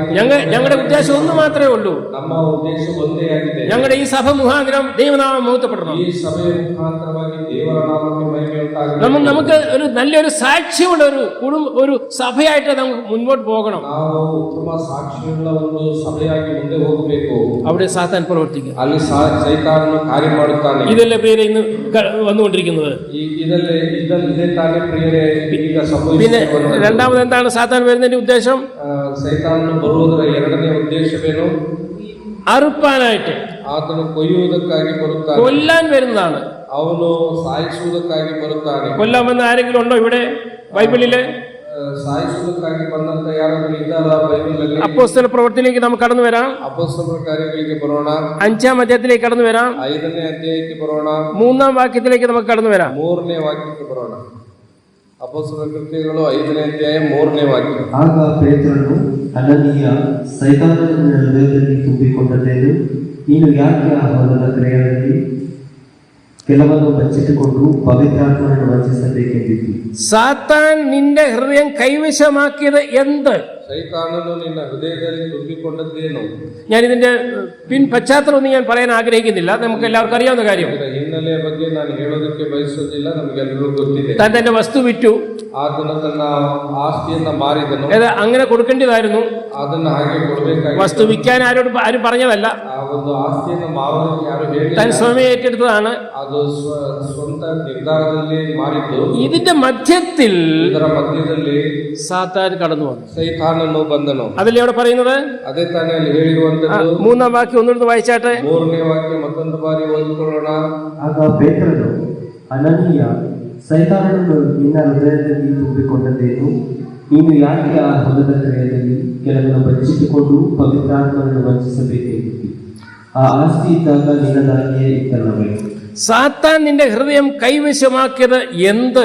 ಸೈತಾನನು ನಿನ್ನ ಹೃದಯದಲ್ಲಿ ತುಂಬಿಕೊಂಡದ್ದೇನು? അതുകൊണ്ട് എന്ത് സംഭവിച്ചു നമുക്ക് എല്ലാവർക്കും അറിയാവുന്ന കാര്യം, ഞാൻ ആ ഭാഗത്തേക്ക് പോകുന്നില്ല. ಆದಿದ್ದರೆ ಅದರ ಪರಿಣಾಮ ಏನಾಯಿತು? അനന്യാസും സഫീറയും കൊല്ലപ്പെടുവാനിടയായി. ಅನನೀಯ ಮತ್ತು ಸಫೀರರು ಇಬ್ಬರು ಸತ್ತು ಹೋದರು. ഒരുപക്ഷെ ഇത് നമ്മുടെ ജീവിതത്തിൽ സംഭവിച്ചു എന്ന് വരാം. ಈ ರೀತಿಯಾಗಿ ನಮ್ಮ ಜೀವಿತದಲ್ಲಿ സംഭവിക്കാൻ ಸಂಭವಿಸುವ സാധ്യതയുണ്ട്. സാത്താൻ അത്ര ക്രൂരനാണ്. ಸೈತಾನನು ಅಷ್ಟು ಕ್ರೂರನಾಗಿ, സാത്താൻ നമ്മെ ജീവിക്കുവാൻ തക്ക അനുവദിക്കാത്ത ഒരു വ്യക്തിയാണ് സാത്താൻ. ನಮಗೆ ಬದುಕಲು ಬಿಡದೇ ಇರುವಂತಹ ಒಬ್ಬ ವ್ಯಕ್ತಿಯಾಗಿದ್ದಾನೆ ಸೈತಾನನು. അനന്യാസും സഫീറയും ചെയ്തതായിരുന്ന വിഷയത്തിന് മേൽ സാത്താൻ ഇടപെടുകയും അവർക്ക് മരണം വരിക്കേണ്ടതായിട്ട് വരികയും ചെയ്തു. ಅನನೀಯ ಮತ್ತು ಸಫೀರ ಮಾಡಿದಂತ ಕಾರ್ಯದಲ್ಲಿ ಸೈತಾನನ ಒಂದು ಪ್ರೇರೇಪಣೆ ಇದ್ದು ಅವರು ಮರಣ ಹೊಂದುವುದಕ್ಕೆ ಕಾರಣವಾದನು. വേറൊരു വേദഭാഗം കൂടി വായിക്കാൻ ആഗ്രഹിക്കുന്നു. 1 ദിനവൃത്താന്തം, ಒಂದು ഫസ്റ്റ് ವೃತ್ತಾಂತ 21-ാം അധ്യായം 21ನೇ ಅಧ್ಯಾಯ 1-ാം അധ്യായത്തിന്റെ 1-ാം വാക്യം വായിച്ചു. 21ನೇ ಅಧ್ಯಾಯದ 1ನೇ ವಾಕ್ಯ. ಸೈತಾನನು ಇಸ್ರಾಯೇಲರಿಗೆ ವಿರೋಧವಾಗಿ ಎದ್ದು ಕಾಲೇಶುಮಾರಿ ಮಾಡುವುದಕ್ಕೆ ದಾವೀದನನ್ನು ಪ್ರೇರಿಸಿದನು. ആരാണ് പ്രേരിപ്പിച്ചത്? ಯಾರು ಪ್ರೇರೇಪಿಸಿದನು? അനന്തരം സാത്താൻ ഇസ്രയേലിന് വിരോധമായി എഴുന്നേറ്റ് ഇസ്രയേലിനെ എണ്ണുവാൻ ദാവീദിന് തോന്നിച്ചു. ಸೈತಾನನು ಇಸ್ರಾಯೇಲರಿಗೆ ವಿರೋಧವಾಗಿ ಎದ್ದು ಕಾನಿಷ್ಮಾರಿ ಮಾಡುವುದಕ್ಕೆ ದಾವೀದನನ್ನು ಪ್ರೇರೇಪಿಸಿದನು. ഇസ്രയേലിനെ എണ്ണുവാൻ തക്കോണം സാത്താൻ തന്റെ മനസ്സിൽ ഒരു ആലോചന കൊണ്ടുവന്ന് കൊടുത്തു. ಇಸ್ರೇಲ್ ಜನರನ್ನ ಎಣಿಸುವುದು ಕಾನಿಷ್ಮಾರಿ ಮಾಡುವುದಕ್ಕಾಗಿ ಸೈತಾನನು ದಾವೀದನ ಮನಸ್ಸಿನಲ್ಲಿ ಒಂದು ಪ್ರೇರೇಪಣೆಯನ್ನು ಉಂಟು ಮಾಡಿದನು. അവിടെയും മരണം സംഭവിച്ചു. ಅಲ್ಲಿಯೂ ಕೂಡ ಮರಣ ಉಂಟಾಯಿತು. അടുത്തായിട്ട് നാം കാണുന്നത് മുടിപ്പാൻ വന്നു എന്നുള്ളതാണ്. ಮುಂದಿನದಾಗಿ ನಾವು ನೋಡುವಾಗ ಹಾಳು ಮಾಡುವುದಕ್ಕಾಗಿ ಬಂದ യോഹന്നാന്റെ സുവിശേഷം 10-ാം അധ്യായത്തിന്റെ 10-ാം വാക്യത്തിൽ മൂന്നാമതായിട്ട് നാം കാണുന്നത് ಯೋಹಾನನ ಬರೆದ ಸುವಾರ್ತೆ 10ನೇ ಅಧ್ಯಾಯ 10ನೇ ವಾಕ್ಯದಲ್ಲಿ ಮೂರನೇದಾಗಿ ನಾವು ಗಮನಿಸುವಂತದ್ದು ಹಾಳು ಮಾಡುವುದಕ್ಕಾಗಿ ಬರುತ್ತಾನೆ. എങ്ങനെയാണ് നമ്മളെ നശിപ്പിക്കാൻ പറ്റുന്നത്? ಹೇಗೆ ಹಾಳು ಮಾಡುವುದಕ್ಕೆ ಸಾಧ್ಯವಾಗುತ್ತದೆ? അവന്റെ സ്വഭാവം നാം അനുകരിക്കുമ്പോൾ, ನಾವು ಸೈತಾನನ ಒಂದು ಸ್ವಭಾವವನ್ನು ಅನುಸರಿಸುವಾಗ, അവന്റെ സ്വഭാവം നാം അനുകരിക്കുമ്പോൾ, ಅವನ ಸ್ವಭಾವವನ್ನು ನಾವು ಅನುಸರಿಸುವಾಗ നാം ഈ വിധത്തിൽ മുടിയപ്പെടുകയാണ്, വലഞ്ഞു പോവുകയാണ്. ಈ ರೀತಿಯಾಗಿ ನಾವು ಹಾಳಾಗಿ ಹೋಗುತ್ತೇವೆ. അത് അതിന്റെ അപ്പോസ്തല പ്രവൃത്തി നമ്മൾ വായിച്ച അപ്പോസ്തല പ്രവൃത്തി 4-ാം അധ്യായത്തിന്റെ 27-ലാണെന്ന് തോന്നുന്നു. നമ്മൾ വായിച്ച വേദഭാഗം തന്നെ എടുക്കാം. നമ്മൾ വായിച്ച ಪ್ರವೃತ್ತಿಗಳು 5ನೇ ಅಧ್ಯಾಯ അല്ല, എഫേസ്യർക്ക് എഴുതിയ ലേഖനം 4-ാം അധ്യായം, ಎಫೆಸರಿಗೆ ಬರೆದ ಪತ್ರಿಕೆ 4ನೇ ಅಧ್ಯಾಯ, എഫേസ്യർക്ക് എഴുതിയ ലേഖനം 4-ാം അധ്യായം അതിന്റെ 27ನೇ ವಾಕ್ಯ. ഇംഗ്ലീഷ് ആരുടെ ഉണ്ടോ? ಇಂಗ್ಲಿಷ್ ಭಾಷೆಯಲ್ಲಿರುವವರು ಓದಿರಿ. ആൻഡ് എന്നവിടെ രേഖപ്പെടുത്തിയിട്ടുണ്ട്. ಮತ್ತು ആൻഡ് ಮತ್ತು എഫേസ്യർക്ക് എഴുതിയ 4-ാം അധ്യായം അതിന്റെ 24-ാം വാക്യം 24ನೇ ವಾಕ್ಯದಲ್ಲಿ ഉണ്ടോ? And that you put on the new man which after God is created in righteousness and true holiness. and എന്ന് പറയുമ്പോൾ ಮತ್ತು ಎಂಬುದಾಗಿ ಹೇಳುವಾಗ അതിന്റെ പിന്നിൽ ഉള്ളതായിരിക്കുന്ന കാര്യങ്ങളാണ് ഈ മുടിപ്പാൻ തക്കുന്ന കാര്യമായി തീർന്നത്. ಅದರ ಹಿನ್ನೆಲೆಯಾಗಿರುವಂತಹ ವಿಷಯಗಳು ಈ ಹಾಳು ಮಾಡುವುದಕ್ಕೆ ಕಾರಣವಾಗಿದೆ. അതിന്റെ മുൻപേ നാം കാണുന്നുണ്ട് കോപം, ക്രോധം, ഈർഷ്യ, ഇതൊക്കെ നാം കാണുന്നുണ്ട്. ಅದರ ಮುಂದೆ ನಾವು ನೋಡುವಾಗ ಕೋಪ, ಕ್ರೋಧ, ಕಲಹ, ದೂಷಣೆ. നാം കോപം നമ്മുടെ ജീവിതത്തിൽ കടന്നു വരുമ്പോൾ, ಕೋಪ ನಮ್ಮ ಜೀವಿತದಲ್ಲಿ ಬರುವಾಗ, നാം കളവ് പറയുമ്പോൾ, ನಾವು ಸುಳ್ಳು ಹೇಳುವಾಗ അത് ആരുടെ സ്വഭാവമാണ്? ಅದು ಯಾರ ಸ್ವಭಾವವಾಗಿದೆ? സൈത്താന്റെ സ്വഭാവം. ಅದು ಸೈತಾನನ ಸ್ವಭಾವವಾಗಿದೆ. അപ്പൊ നമ്മുടെ ജീവിതത്തിലെ നമ്മുടെ സ്വഭാവം ആ സാത്താന്റെ സ്വഭാവമായിട്ട് താരതമ്യപ്പെടുത്തി നോക്കുമ്പോൾ ನಮ್ಮ ಒಂದು ಜೀವಿತವನ್ನು ಮತ್ತು ಸೈತಾನನ ಒಂದು ಸ್ವಭಾವವನ್ನು ಹೋಲಿಸಿ ನೋಡುವಾಗ ഏതൊരു സെയിം വരിക. ಒಂದು ರೀತಿಯಲ್ಲಿ ಸಮನಾಗಿರುತ್ತದೆ. കള്ളം പറയുക, ಸುಳ್ಳು ಹೇಳುವಂಥದ್ದು, കോപിക്കുക, ಕೋಪ ಮಾಡುವಂಥದ್ದು, ഈ പോസ്റ്റ് പറയുക, ಸುಳ್ಳು ಹೇಳುವಂಥದ್ದು, ഈ വിധ സ്വഭാവങ്ങൾ നമ്മുടെ ജീവിതത്തിലേക്ക് കടന്നു വരുമ്പോൾ ಈ ರೀತಿಯಾದಂತಹ ಸ್ವಭಾವ ನಮ್ಮ ಜೀವಿತದಲ್ಲಿ ಬರುವಾಗ ആ സ്വഭാവം എവിടുന്നാ വന്നത്? ಆ ಸ್ವಭಾವ ಎಲ್ಲಿಂದ ಬರ್ತದೆ? സാത്താനിൽ നിന്ന് വന്നിരിക്കുക. ಅದು ಸೈತಾನನಿಂದ ಬರುವಂತದ್ದಾಗಿದೆ. അതാണ് നമ്മെ മുടിപ്പിക്കുന്നത്. ಅದು ನಮ್ಮನ್ನು ಹಾಳು ಮಾಡುತ್ತದೆ. യോഹന്നാന്റെ സുവിശേഷം 8-ാം അധ്യായത്തിന്റെ 44-ാം വാക്യം നാം വായിക്കുമ്പോൾ, ಯೋಹಾನನ ಸುವಾರ್ತೆ 8ನೇ ಅಧ್ಯಾಯ 44ನೇ ವಾಕ್ಯದಲ್ಲಿ, ಸೈತಾನನು ನಿಮ್ಮ ತಂದೆ, ನೀವು ಆ ತಂದೆಯಿಂದ ಹುಟ್ಟಿದವರಾಗಿದ್ದು ನಿಮ್ಮ ತಂದೆಯ ದುರಿಚ್ಛೆಗಳನ್ನೇ ನಡೆಸಬೇಕೆಂದಿದ್ದೀರಿ. ಅವನು ಆದಿಯಿಂದಲೂ ಕೊಲೆಗಾರನಾಗಿದ್ದು ಸತ್ಯದಲ್ಲಿ ನಿಲ್ಲಲಿಲ್ಲ, ಅವನಲ್ಲಿ ಸತ್ಯವೂ ಇಲ್ಲವೇ ಇಲ್ಲ. ಅವನು ಸುಳ್ಳಾಡುವಾಗ ಸ್ವಭಾವಾನುಸಾರವಾಗಿ ಆಡುತ್ತಾನೆ. ಅವನು ಸುಳ್ಳುಗಾರನು, ಸುಳ್ಳಿಗೆ ಮೂಲಪುರುಷನೂ ಆಗಿದ್ದಾನೆ. ഈ സ്വഭാവമാണ് നമ്മിൽ പലരിലും ഇന്നുള്ളത്. ಈ ಸ್ವಭಾವ ನಮ್ಮಲ್ಲಿ ಅನೇಕರಲ್ಲೂ ಇದೆ. നിങ്ങൾ എന്നോടൊപ്പം യോജിക്കുന്നുണ്ടോ ഇല്ലയോ? ನೀವು ನನ್ನ ಮಾತನ್ನು ಒಪ್ಪಿಕೊಳ್ತೀರಾ? പോഷ്ക് പറയുന്നവർ, ಸುಳ್ಳು ಹೇಳುವಂತವರು, കള്ളം പറയുന്നവർ, ಸುಳ್ಳು ಹೇಳುವಂತವರು ഇവിടെ എന്താണ് പറയുന്നത്? ಇಲ್ಲಿ ಏನು ಹೇಳಿದೆ? സാത്താൻ, ಸೈತಾನನು, അവൻ പോഷ്ക് പറയുന്നവനും ಅವನು ಸುಳ್ಳು ಹೇಳುವವನು, അതിന്റെ അപ്പനും ആകുന്നു. ಅದರ ತಂದೆಯೂ ಆಗಿದ್ದಾನೆ. സാത്താന്റെ അപ്പന് പോലും പറഞ്ഞു ഇവിടെ. ಸೈತಾನನ ತಂದೆಯನ್ನು ಕೂಡ ಹೇಳಲಾಗಿದೆ. ആരാണിവൻ? ಯಾರು ಇವನು? അപ്പോൾ നമ്മളുമായിട്ട് എന്താ വ്യത്യാസം? എന്തുവാ? ನಮಗೂ ಸೈತಾನಿಗೆ ಏನು ವ್ಯತ್ಯಾಸ ಇದೆ? നമ്മളും ഭോഷ്ക് പറയുന്നു, ನಾವು ಕೂಡ ಸುಳ್ಳು ಹೇಳ್ತೇವೆ, സാത്താനും ഭോഷ്ക് പറയുന്നു. ಸೈತಾನನು ಸುಳ್ಳು ഈ ಹೇಳ್ತಾನೆ. വിധത്തിൽ ഏതാണ്ട് ഒരു അടുത്ത ഒരു ബന്ധമായിട്ട് നാം ആയിരിക്കുമ്പോൾ ಈ ರೀತಿಯಾಗಿ ಒಂದು ಹತ್ತಿರದ ಸಂಬಂಧದಲ್ಲಿರುವಾಗ സാത്താൻ നമ്മിലേക്ക് പ്രവേശിക്കുവാൻ തക്കോണം നാം അവന് തുറന്നു കൊടുക്കുക. ಸೈತಾನನಿಗೆ ನಮ್ಮಲ್ಲಿ ಪ್ರವೇಶಿಸುವುದಕ್ಕೆ ಅನುಮತಿಸ್ತಾ ಇದ್ದೇವೆ. നമുക്ക് നമ്മുടെ ജീവിതത്തിലേക്ക് തിരിഞ്ഞു നോക്കാം ഈ രാത്രി സമയത്ത്. ನಮ್ಮ ಜೀವಿತಗಳ ಕಡೆಗೆ ತಿರುಗಿ ನೋಡೋಣ. ಈ ರಾತ್ರಿ ಸಮಯದಲ್ಲಿ അല്പപോലും നാം ഈ സാത്താന് നമ്മളെ ഇടം കൊടുക്കാതിരിക്കുക. ಈ ಸೈತಾನನಿಗೆ ನಮ್ಮ ಜೀವಿತದಲ್ಲಿ ಸ್ವಲ್ಪವೂ ಕೂಡ ನಾವು ಸ್ಥಳ ಕೊಡಬಾರದು. പ്രത്യേകിച്ച് വിശ്വാസികളായിരിക്കും നാം ವಿಶೇಷವಾಗಿ ವಿಶ್ವಾಸಗಳಾಗಿರುವ ഒരു വലിയ പാപമെന്ന് നാം ഗണിക്കാത്തതായിരിക്കുന്ന ചില നിസ്സാര പാപങ്ങൾ ನಾವು ದೊಡ್ಡ ಪಾಪ ಎಂಬುದಾಗಿ ಪರಿಗಣಿಸದೆ ಚಿಕ್ಕದಾಗಿದೆ ಎಂಬುದಾಗಿ ಅಂದುಕೊಳ್ಳುವಂತ ಪಾಪಗಳು ಕೂಡ ഈർഷ്യ ആയിക്കോട്ടെ, ನಮ್ಮಲ್ಲಿ ಬರುವಂತ ಒಂದು ರೀತಿಯಾದಂತ ಅಸಮಾಧಾನ, അസൂയ ആയിക്കോട്ടെ, ಮತ್ಸರ, നിഗളമായിക്കോട്ടെ, ಹೆಚ್ಚಳ ಪಡುವಂತದ್ದು, കള്ളം പറയുന്നതായിക്കോട്ടെ, ಸುಳ್ಳು ಹೇಳುವಂತದ್ದು, ഈ വിധ ചെറിയ ചെറിയ നിസ്സാര കാര്യങ്ങൾ ಸಣ್ಣ ಸಣ್ಣ ಕಾರ್ಯಗಳಿರಬಹುದು. ഇതാരുടെ സ്വത്താണെന്നറിയാമോ? ಇದು ಯಾರ ಆಸ್ತಿ ಗೊತ್ತಾ? നമ്മുടെ പ്രതിയോഗിയായ പിശാചിന്റെ സ്വത്താണിതെല്ലാം. ನಮ್ಮ ವಿರೋಧಿಯಾಗಿರುವಂತ ಸೈತಾನನ ಸೊತ್ತಾಗಿದೆ. ആ സ്വത്ത് ഇന്ന് നാം കരസ്ഥമാക്കിക്കൊണ്ടിരിക്കുക. ಆ ಒಂದು ಆಸ್ತಿಯನ್ನ ನಮ್ಮ ಒಂದು ಕೈವಶ ಮಾಡಿಕೊಳ್ತಾ ಇದ್ದೇವೆ. നാം ഇന്ന് രാത്രി സമയത്ത് ನಾವು ಈ ರಾತ್ರಿ ಸಮಯದಲ್ಲಿ പൂർണ്ണമായിട്ട് മാറ്റാമെന്ന് ഞാൻ പറയുന്നില്ല. ಸಂಪೂರ್ಣವಾಗಿ ನಮ್ಮಿಂದ ಬದಲಾಯಿಸಕ್ಕಾಗತ್ತೆ ಅಂತ നമുക്ക് ಹೇಳಕ್ಕಾಗಲ್ಲ. ഒരു തീരുമാനമെടുക്കാം. ಆದ್ರೆ ನಾವು ಒಂದು ಒಳ್ಳೆ ತೀರ್ಮಾನ ഈ വിധ സ്വഭാവങ്ങളോട് എനിക്കൊരു ടാറ്റ പറയണം, ಈ ರೀತಿಯಾಗಿರುವಂತ ಸ್ವಭಾವಕ್ಕೆ ನಾನು ಟಾಟಾ ಹೇಳುತ್ತೇನೆ, ഒരു ഗുഡ് ബൈ. ಗುಡ್ ಬೈ ಹೇಳುತ್ತೇನೆ. ഇനി എന്റെ ജീവിതത്തിൽ ഇത് വരാൻ പാടില്ല. ನನ್ನ ಜೀವಿತದಲ್ಲಿ ಇನ್ಮೇಲೆ ಇದು ಬರಬಾರದು. വന്നാൽ ಬಂದರೆ ആ ഒരു അകത്ത് ഒരു കത്തൽ ഉണ്ടാകണം.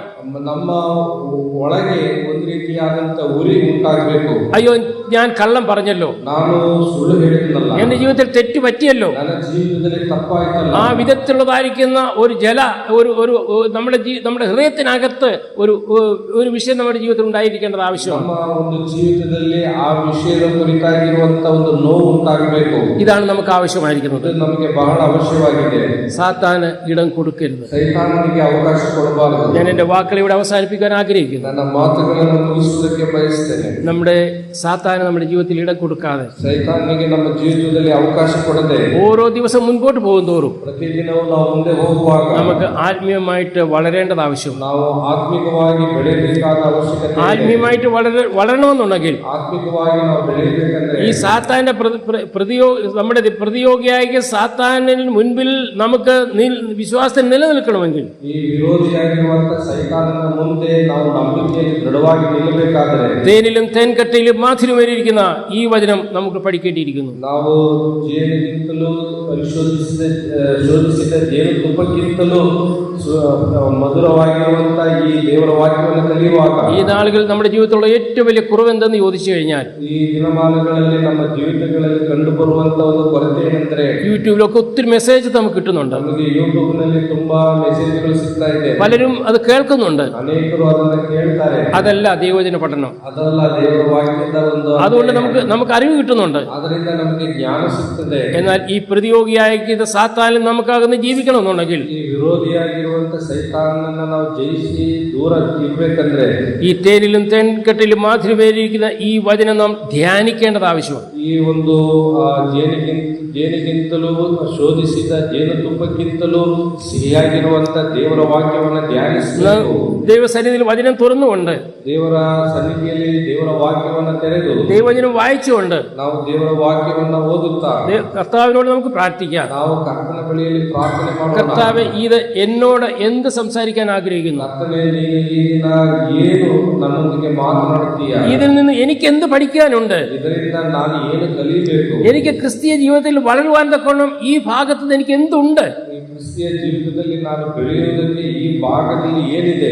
ഒത്തിരി കാര്യങ്ങളുണ്ട്. ಅನೇಕ ಕಾರ್ಯಗಳಿದೆ. നമ്മുടെ ജീവിതത്തിലെ സന്തോഷവും സമാധാനം തരുവാൻ, ನಮ್ಮ ಜೀವಿತದಲ್ಲಿ ಸಂತೋಷವನ್ನು ಸಮಾಧಾನವನ್ನು ಕೊಡುವುದಕ್ಕೆ, അല്ലാതെ നാം അനുഭവിക്കുന്ന സന്തോഷവും സമാധാനം കെടുത്തിക്കളയാതിരിക്കുവാൻ ನಾವು ಈಗಾಗಲೇ ಅನುಭವಿಸಿರುವಂತಹ ಸಂತೋಷ ಸಮಾಧಾನ ಹಾಳಾಗದೇ ഈ ಇರುವುದಕ್ಕೆ വചന പഠനം വളരെ ആവശ്യം. ನಾವು ದೇವರ ವಾಕ್ಯವನ್ನು ಕಲಿಯುವಂಥದ್ದು ಬಹಳ ಅವಶ್ಯವಾಗಿದೆ. വീണ്ടും പറയട്ടെ, കേൾക്കുക മാത്രമല്ല ನಾನು ಪುನಃ ಹೇಳ್ತೇನೆ, ಕೇಳುವುದು ಮಾತ್ರವಲ್ಲ, ദൈവവചനം പഠിക്കുവാൻ തക്കണം നാം ഉത്സുകരായിരിക്കേണ്ടത് ആവശ്യമാണ്. ದೇವರ ವಾಕ್ಯವನ್ನು ಕಲಿಯುವುದಕ್ಕೆ ಉತ್ಸಾಹವುಳ್ಳವರಾಗಿರಬೇಕು. അതാണ് സാത്താൻ ഒട്ടും ഇഷ്ടപ്പെടാത്ത കാര്യം. ಅದು ಸೈತಾನನಿಗೆ ಸ್ವಲ್ಪವೂ ಇಷ್ಟವಿಲ್ಲ. സാത്താൻ പറയും നിങ്ങൾ എത്ര വേണേലും കേട്ടോ. ಸೈತಾನನಿಗೆ ಹೇಳ್ತಾನೆ, ನೀನು ಎಷ್ಟು ಬೇಕಾದ್ರೂ ಕೇಳು. ചിലർ ഉറങ്ങാൻ വരാത്തവർ യൂട്യൂബിൽ മെസ്സേജ് ഓൺ ചെയ്തോട്ട് കിടന്നിട്ട് ഉറങ്ങുന്നവരുമുണ്ട്. ಕೆಲವರು ನಿದ್ದೆ ಬರದೇ ಇರುವಂತಹ ಸಮಯದಲ್ಲಿ ಯೂಟ್ಯೂಬ್ ಅಲ್ಲಿ ಮೆಸೇಜ್ ಅನ್ನ ಆನ್ ಮಾಡಿಕೊಂಡು ನಿದ್ದೆ ಮಾಡುತ್ತಾರೆ. അതും സൈത്താന്റെ ഒരു പ്രവർത്തനമാണ്. ಅದು ಒಂದು ರೀತಿಯಲ್ಲಿ ಸೈತಾನನ ಕೆಲಸವಾಗಿದೆ. ഈ വചനം തേൻകട്ടയിലും മാതിരിയിരിക്കുന്ന ಈ വചനം. ದೇವರ ವಾಕ್ಯವು ಜೇನುತುಪ್ಪಕ್ಕಿಂತಲೂ ಶೋಧಿಸಿದ ಜೇನುತುಪ್ಪಕ್ಕಿಂತಲೂ ಸಿಹಿಯಾಗಿದೆ. നരഭോജികളെ നരസ്നേഹികളാക്കി മാറ്റുന്ന വചനമാണ് നമ്മുടെ വചനം. ಮನುಷ್ಯರನ್ನ ತಿನ್ನುವಂತವರನ್ನು ಮನುಷ್ಯರನ್ನ ಪ್ರೀತಿಸುವಂತವರನ್ನಾಗಿ ಬದಲಾಯಿಸುವಂತದ್ದಾಗಿದೆ ದೇವರ ವಾಕ್ಯ. ദൈവം ഈ വചനം മുഖാന്തരം ദൈവം നമ്മെ ഓരോരുത്തരെയും സഹായിക്കട്ടെ, അനുഗ്രഹിക്കട്ടെ. ദൈവനാമത്വപ്പെടുമാറാകട്ടെ. ದೇವರು ಈ ವಾಕ್ಯದ ಮೂಲಕವಾಗಿ ಆಶೀರ್ವದಿಸಲಿ, ಸಹಾಯ ಮಾಡಲಿ. ದೇವರ ನಾಮಕ್ಕೆ ಮಹಿಮೆ ಉಂಟಾಗಲಿ. ഇങ്ങനൊരു അവസരം തന്ന ഇവിടെയുള്ള സഭയോടുള്ളതായിരിക്കുന്ന നന്ദിയെ ഞാൻ ഈ സമയത്ത് അറിയിച്ചു. ಈ ರೀತಿಯಾದಂಥ ಅವಕಾಶವನ್ನು ಕೊಟ್ಟಂತ ಈ ಸಭೆಗೆ ನನ್ನ ವಂದನೆಗಳನ್ನು ತಿಳಿಸ್ತಾ ಇದ್ದೇನೆ. ഞാൻ ശാന്തനയിൽ നിന്ന് വന്ന് ഇന്ന് നാളെ ഇവിടെ നിന്ന് പോകാൻ ആഗ്രഹിക്കുകയാണ്. ನಾವು ಇಬ್ಬರು ಕೂಡ ನಾಳೆ ಇಲ್ಲಿಂದ ಅವರು ಹೊರಡೋದಕ್ಕಿದ್ದಾರೆ. മംഗലാപുരത്ത് ഞായറാഴ്ച അവിടെ ആരാധനയ്ക്ക് കൂടിയതിനു ശേഷം തിങ്കളാഴ്ച കേരളത്തിലേക്ക് പോകാൻ ആഗ്രഹിക്കുന്നു. ಅಲ್ಲಿ ಮಂಗಳೂರಿನಲ್ಲಿ ಭಾನುವಾರ ದೇವಗಂಗರೊಂದಿಗೆ ಸೇರಿ ಆರಾಧಿಸಿ ಅವರು ಸೋಮವಾರ ಕೇರಳಕ್ಕೆ ಹೋಗ್ತಾ ಇದ್ದಾರೆ. നാട്ടിൽ ഇപ്പോൾ ഞങ്ങൾ രണ്ടുപേർ മാത്രമാണ്. കേരളത്തിൽ അവർ ഇಬ್ಬರು ಮಾತ್ರ ಇರುವಂತದ್ದು. ഇരുവരും പ്രായമായി വയസ്സാവസ്ഥയിലായിരിക്കുകയാണ്. ಇಬ್ಬರು ಕೂಡ ನಮಗೆ ವಯಸ್ಸಾಗಿದೆ. നിങ്ങളുടെ ബലം ഞങ്ങളുടെ ആരോഗ്യം, നിങ്ങളുടെ പ്രാർത്ഥന ನಮ್ಮ ಆರೋಗ್ಯವಾಗಿದೆ. പ്രത്യേകം ഞങ്ങൾക്ക് വേണ്ടി പ്രാർത്ഥിക്കുക. ನೀವು ವಿಶೇಷವಾಗಿ ನಮಗೋಸ್ಕರ ಪ್ರಾರ್ಥನೆ ಮಾಡಿ. നിങ്ങളെ ഓർത്ത് ഞങ്ങൾ പ്രാർത്ഥിക്കും. ನಿಮ್ಮನ್ನು ನಮ್ಮ ಪ್ರಾರ್ಥನೆಯಲ್ಲಿ ನೆನಪು ಮಾಡಿಕೊಳ್ಳುತ್ತೇವೆ. ದೇವರ ನಾಮಕ್ಕೆ ಮಹಿಮೆ ಉಂಟಾಗಲಿ. ಆಮೆನ್.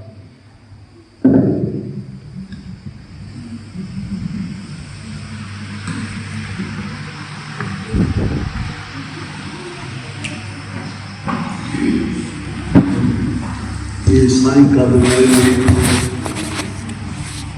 ದೇವರ ವಾಕ್ಯ ನಮ್ಮೊಂದಿಗೆ ಮಾತನಾಡಿದೆ. ನಿಜವಾಗಿಯೂ